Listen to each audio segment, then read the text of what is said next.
नमस्ते बच्चों, गणित की कक्षा में आपका स्वागत है। आज हम पटरी और प्रकार की सहायता से कुछ रचना विधि का अध्ययन करेंगे।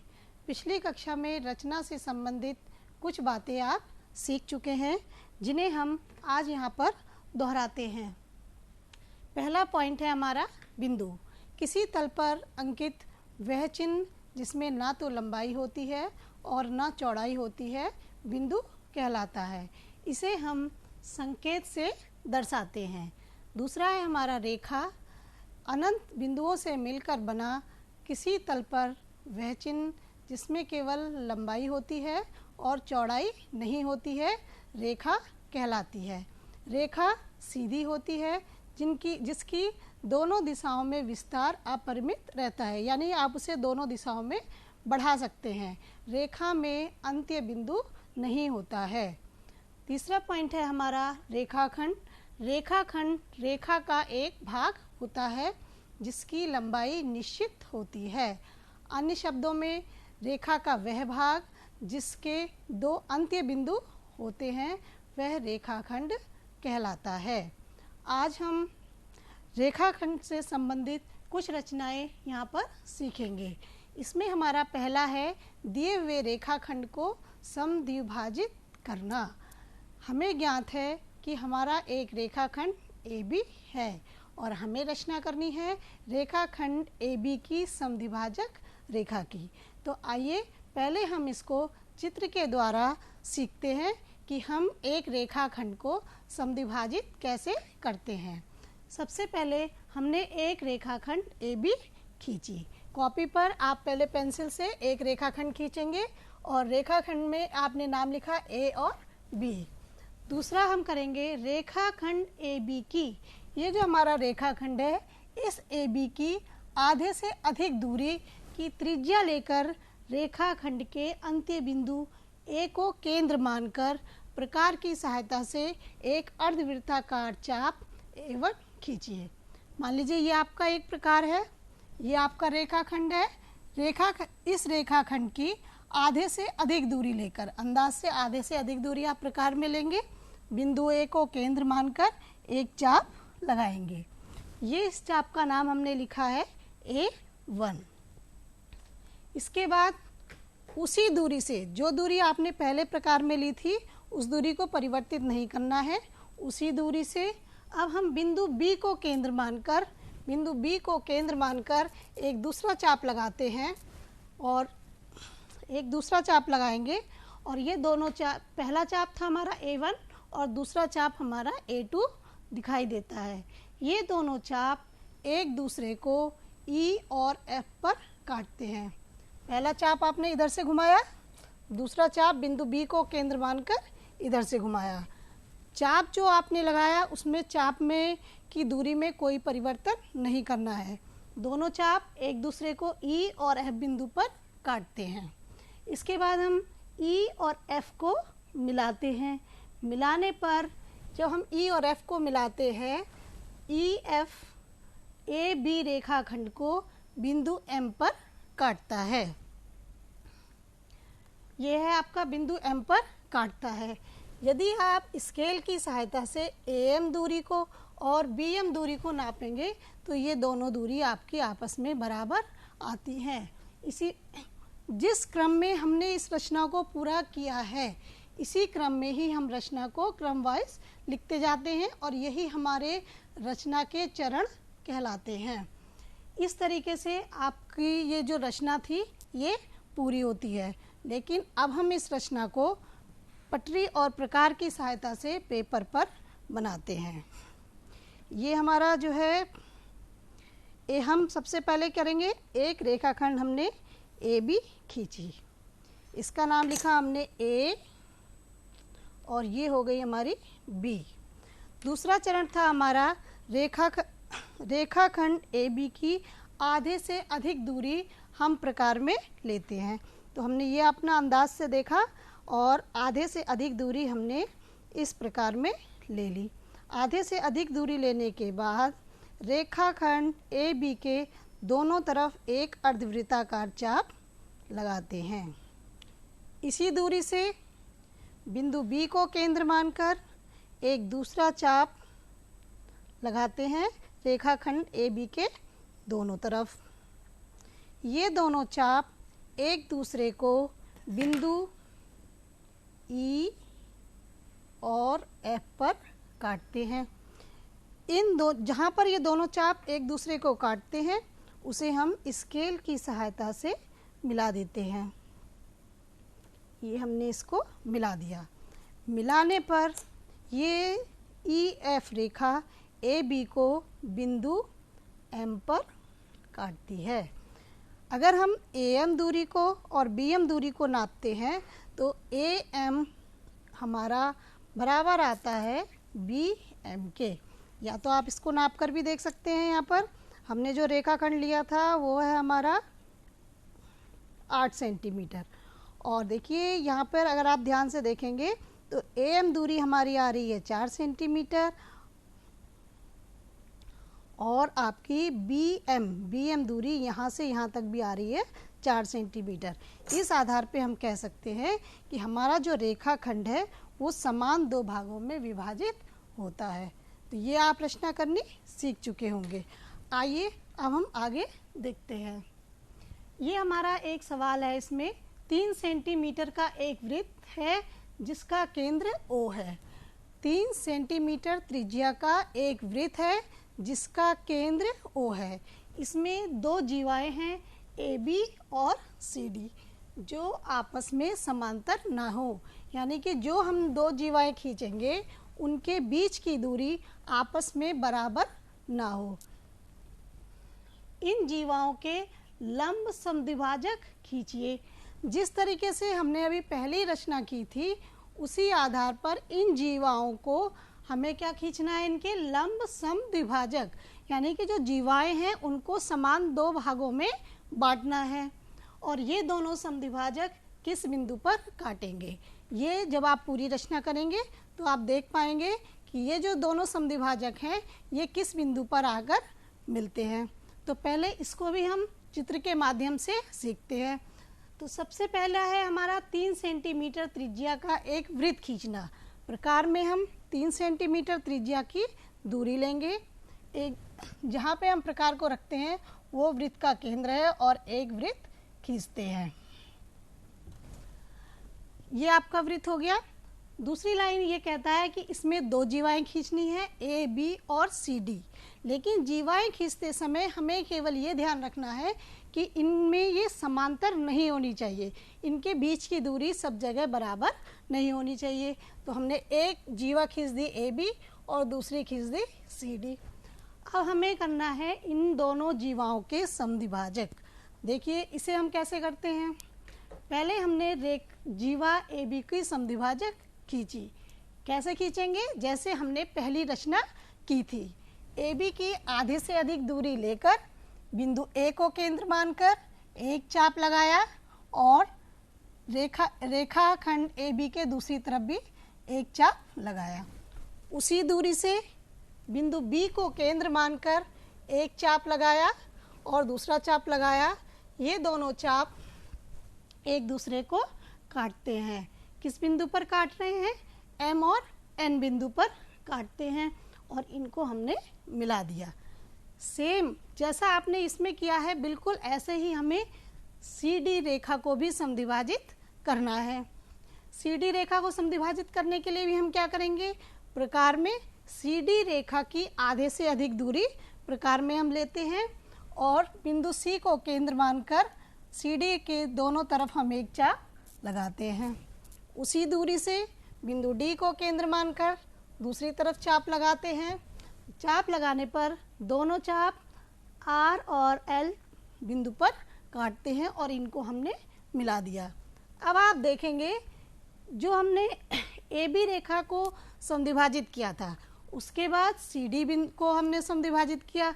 जब हम दोनों को आपस में मिलाते हैं तो ये कहाँ आकर मिलते हैं, ये वृत्त के केंद्र पर आकर मिलते हैं। तो यही आपका प्रश्न था। आइए अब हम इसको पेपर पर बनाकर देख लेते हैं।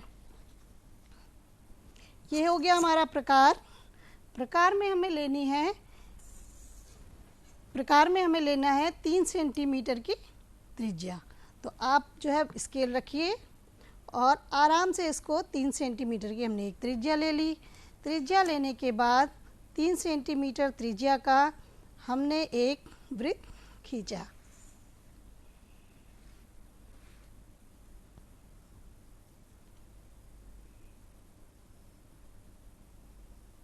ये खींच लिया हमने। इसकी हमारी त्रिज्या है 3 सेंटीमीटर और ये हो गया हमारा वृत्त का केंद्र O। इसमें हमें 2 जीवाएं खींचनी है, ए बी। ये हो गई हमारी ए बी और दूसरी हमने खींच ली यहाँ पर सी डी। ये ध्यान रखना है कि ये दोनों जीवाएं आपस में समांतर ना हो। अब इसका हम लंब समद्विभाजक खींचेंगे। ए बी की आधे से अधिक दूरी हम प्रकार में लेते हैं।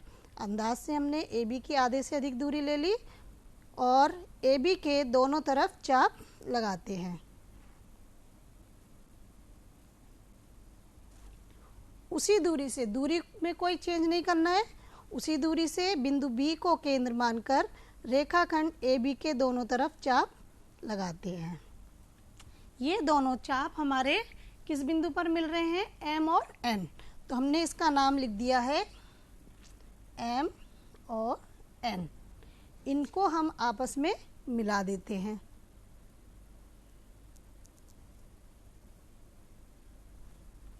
इसी प्रकार सी डी जीवा को भी हम लंब समद्विभाजक खींचते हैं। सी डी की आधे से अधिक दूरी हमने प्रकार में ले ली। आधे से अधिक दूरी लेने के बाद सी डी के दोनों तरफ चाप लगाते हैं। उसी दूरी से पहले हमने बिंदु सी को केंद्र मानकर दोनों तरफ चाप लगाया था। उसी दूरी से अब बिंदु डी को केंद्र मानकर सी डी के दोनों तरफ चाप लगाते हैं। पहले चाप को हम थोड़ा सा बड़ा कर लेते हैं। अब हम जहाँ पर ये दोनों चाप एक दूसरे को काटते हैं उनको मिला देते हैं।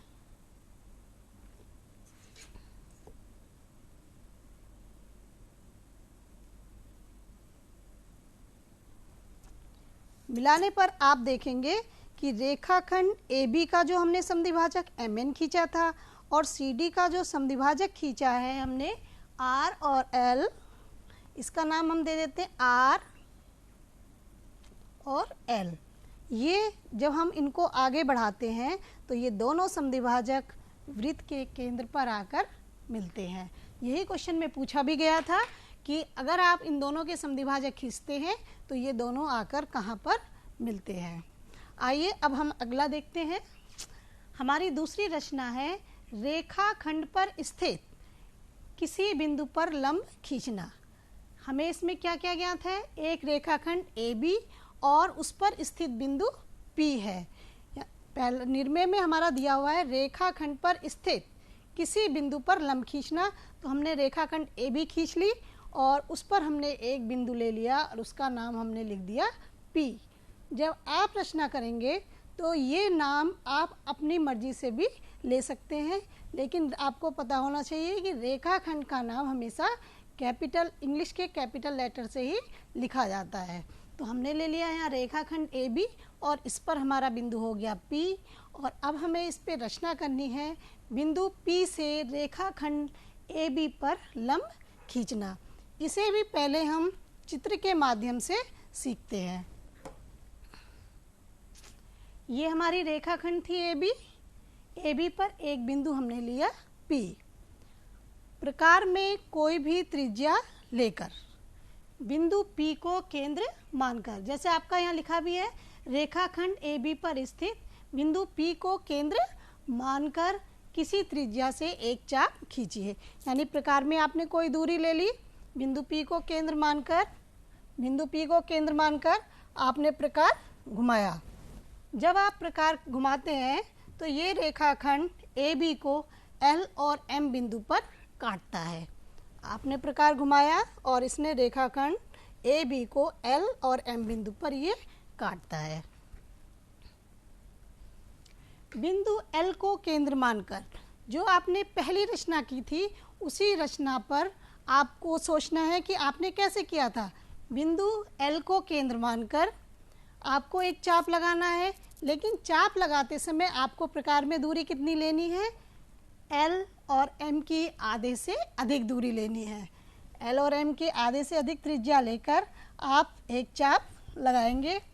उसी दूरी से बिंदु M को केंद्र मानकर एक दूसरा चाप लगाते हैं और दोनों चाप एक दूसरे को N बिंदु पर काटते हैं और हम फिर N और P को मिला देते हैं। जिस क्रम में हमने रचना को किया है, स्टेप बाय स्टेप जैसे जैसे हमने उसको किया है उसी क्रम में हम रचना को लिखते भी जाते हैं और यही हमारा रचना का चरण होता है। तो रचना का हमारा इसमें पहला चरण हो गया कि हमने रेखाखंड AB खींची, AB पर एक बिंदु P लिया। दूसरा पॉइंट हमारा हो गया बिंदु L को केंद्र मानकर LP से बड़ी त्रिज्या लेकर एक चाप लगाया, यानी LP से ज़्यादा दूरी लेकर एक चाप लगाया। फिर बिंदु M को केंद्र मानकर उसी त्रिज्या से एक और चाप लगाया। दोनों चाप एक दूसरे को बिंदु N पर काटते हैं। बिंदु P और N को मिलाकर दोनों ओर बढ़ा दिया। यही रेखा PN दी हुई रेखाखंड AB पर लंब है। तो चित्र के माध्यम से आपको समझ में आ गया होगा बच्चों। अब हम करते हैं इसको पेपर पर बनाकर देखते हैं। आइए अब हम इसे पेपर पर बनाकर देखते हैं। सबसे पहले हम एक रेखाखंड AB खींचते हैं। ये हमारा रेखाखंड हो गया A और B, A B। इस पर हम एक बिंदु लेंगे P। प्रकार में कोई भी दूरी लेकर बिंदु P को केंद्र मानकर एक चाप लगाया हमने। जो रेखाखंड AB को किस बिंदु पर काटता है? L और M। तो हमने इसका नाम लिख दिया L और M। अब हम प्रकार में LP की आधे से अधिक दूरी लेंगे। इसे हम नाप लेते हैं। ये आधा हो गया और इसको बढ़ा दिया हमने, ये आधे से अधिक दूरी हो गई। जैसा कि इसमें हमने आपको बताया था, आधे से अधिक दूरी लेकर एक चाप लगाया। अब हम उसी दूरी से बिंदु M को केंद्र मानकर, पहले हमने L को केंद्र मानकर एक चाप लगाया था, अब हम जो दूसरा चाप लगाएंगे बिंदु M को केंद्र मानकर दूसरा चाप लगाते हैं। पहले चाप को थोड़ा सा बढ़ा लीजिए। ये दोनों चाप एक दूसरे को N बिंदु पर काटते हैं, तो हमने इसका नाम लिख दिया यहाँ पर N। और इसको हमने बिंदु P से मिलाते हुए आगे हम बढ़ाते हैं।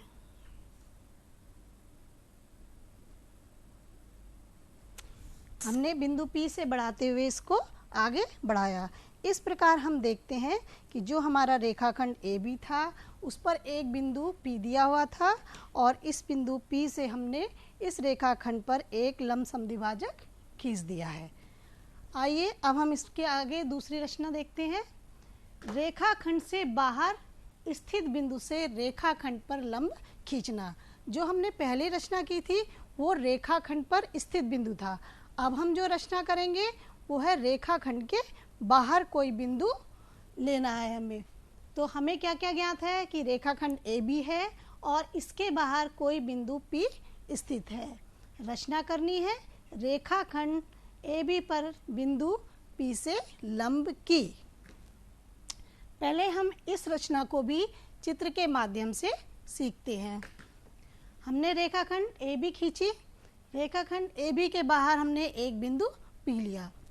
प्रकार में उचित दूरी लेकर, वो दूरी इस तरीके से लेनी है कि जो रेखाखंड AB को टच करते हुए जाए।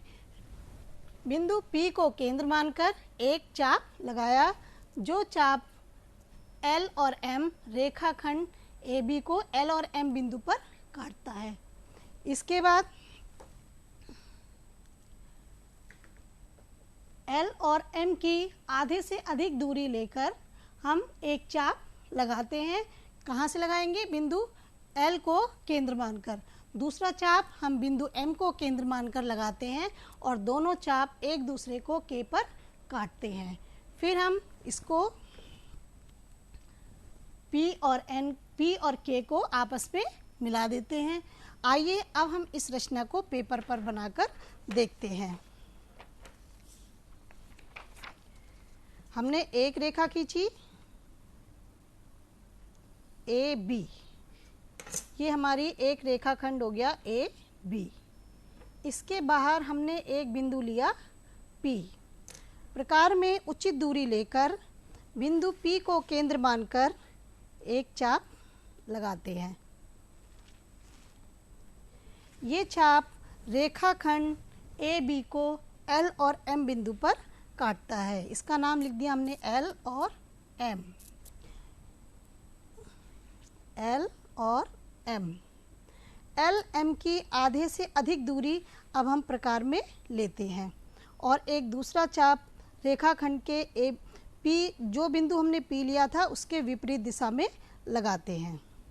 उसी दूरी से बिंदु M को केंद्र मानकर एक दूसरा चाप लगाते हैं। दोनों चाप एक दूसरे को K बिंदु पर काटते हैं। P और K को हम मिला देते हैं। इस प्रकार PK को मिलाने पर एक बिंदु हमारा N, जो रेखाखंड को दो समान भागों में विभाजित करता है। यदि हम इसको नापेंगे तो ये हमारी LN दूरी और MN दूरी दोनों आपस में बराबर आती है। इसके आगे आप देखिए, जो अभी हमने सीखा है इसी पर ये आधारित आपके अभ्यास प्रश्न है, इन्हें हमें करना है। इसमें हमारा पहला प्रश्न है, 8 सेंटीमीटर का एक रेखाखंड खींचना है जिसको 4 बराबर भागों में बांटना है। पहले हमने जो रचना सीखी थी उसमें हमने एक रेखाखंड को 2 बराबर भागों में बांटा था। उसी विधि से ही हम 8 सेंटीमीटर के रेखाखंड को 4 बराबर भागों में बांटेंगे। आइए इसको सीधे मैं पेपर पर बताती हूँ आपको कैसे करना है। सबसे पहले हम 8 सेंटीमीटर का एक रेखाखंड खींचते हैं और इसका नाम हमने लिख लिया A और B। 8 सेंटीमीटर के रेखाखंड में AB की आधे से अधिक दूरी लेकर AB के दोनों तरफ हम चाप लगाते हैं।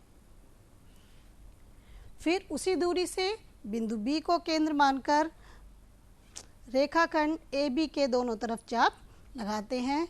मान लीजिए ये दोनों चाप हमारे L और M बिंदु पर कटते हैं। L और M को हम मिला देते हैं और इस वाले L और M को मिलाने पर यह रेखाखंड AB को O बिंदु पर प्रतिच्छेदित करती है। तो ये रेखाखंड के हो गए 2 भाग, लेकिन हमें इसके करने हैं 4 भाग।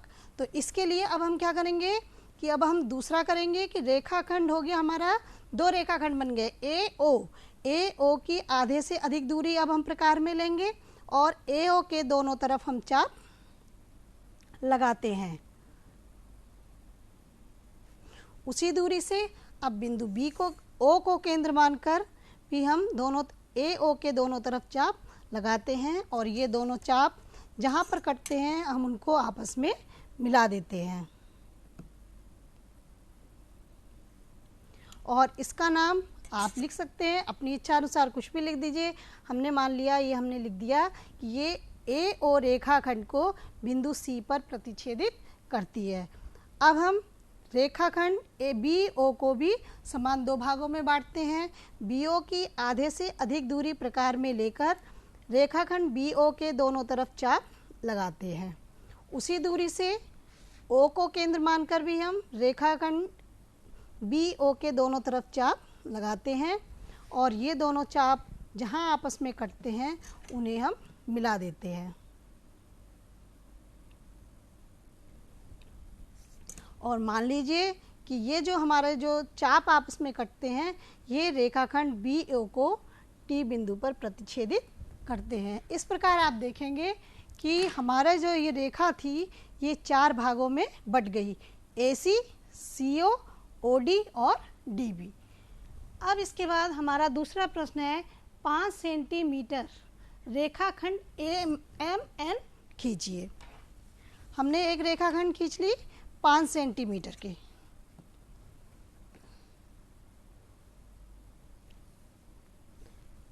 एम एन पर एक बिंदु P लेना है। इस पर हमने एक बिंदु ले लिया P। बिंदु P से रेखाखंड MN पर एक लंब खींचिए। जो हमने पहले रचना की थी बिल्कुल उसी के आधार पर इसे करना है कि हम जो है प्रकार में कोई एक दूरी लेकर बिंदु P को केंद्र मानकर एक चाप लगाते हैं। जो रेखाखंड M और N को J और K बिंदु पर काटता है। अब JP की आधे से अधिक दूरी प्रकार में लेकर रेखा के P बिंदु के विपरीत दिशा में हम एक चाप लगाते हैं और उसी दूरी से K बिंदु को केंद्र मानकर एक दूसरा चाप लगाते हैं। मान लीजिए ये दोनों चाप O बिंदु पर काटते हैं। O और P को हम आपस में मिला देते हैं। इस प्रकार हमारी जो MN रेखाखंड था वो उस पर हम लंब खींच सकते हैं। तो हमने जो अभी तक इस पूरी रचना में क्या क्या चीज़ सीखी है, सबसे पहले हमने सीखा दिए हुए रेखाखंड को दो समान भागों में बांटना। दूसरा हमने सीखा वृत्त में जीवाओं के जो लंब समद्विभाजक हैं वो वृत्त के केंद्र पर मिलते हैं। तीसरा बिंदु हमने सीखा इसमें रेखाखंड पर स्थित किसी बिंदु पर लंब खींचना। और चौथा बिंदु हमने इसमें सीखा था कि रेखाखंड से बाहर स्थित बिंदु से रेखाखंड पर लंब कैसे खींचते हैं। अब आपका है गृह कार्य। जो ये हमने 3-4 रचनाएं सीखी हैं इसी पर आधारित आपका गृह कार्य है। आपको गृह कार्य में अपनी पाठ्य पुस्तिका के अभ्यास 4A और 4D के प्रश्नों की रचना करनी है। और ये आपकी किताब है, इसमें मैं आपको बता देती हूँ कि 4A से संबंधित इसमें जो आपका पहला प्रश्न दिया है वो दिया है 6 सेंटीमीटर माप के एक रेखाखंड को पटरी और प्रकार की सहायता से दो भागों में विभाजित करना। 6 सेंटीमीटर की एक रेखा खींचनी है और उसकी आधे से अधिक दूरी लेकर चाप के द्वारा आप इसको आसानी से कर सकते हैं।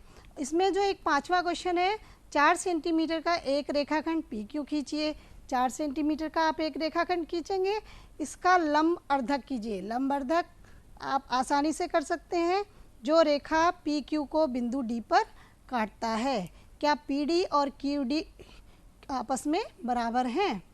तो ये आप जब बनाएंगे तो आप उसको देखकर बता सकते हैं कि आपस में बराबर हैं या नहीं। पुनः PD की त्रिज्या लेकर और एक वृत्त खींच देंगे और वृत्त खींचकर आप ये बता सकते हैं कि ये PQ से होकर जाता है या नहीं। और इसके बाद आपका था इसी से संबंधित जो मैंने आपको दूसरी रचनाएं कराई हैं, तो अभ्यास 4D, ये आपकी जो अभ्यास 4D है ये आपकी जो तीसरी और चौथी रचना मैंने कराई है ये उस पर आधारित है और इसी आधार पर आप इस प्रश्नों को करेंगे। और अगली कक्षा में हम इसकी जो शेष है वो कोणों पर आधारित जो रचनाएं हैं उनसे संबंधित रचनाओं को करना सीखेंगे। तो जब आप अगली कक्षा में आएंगे तो उसको देखकर आएंगे। धन्यवाद।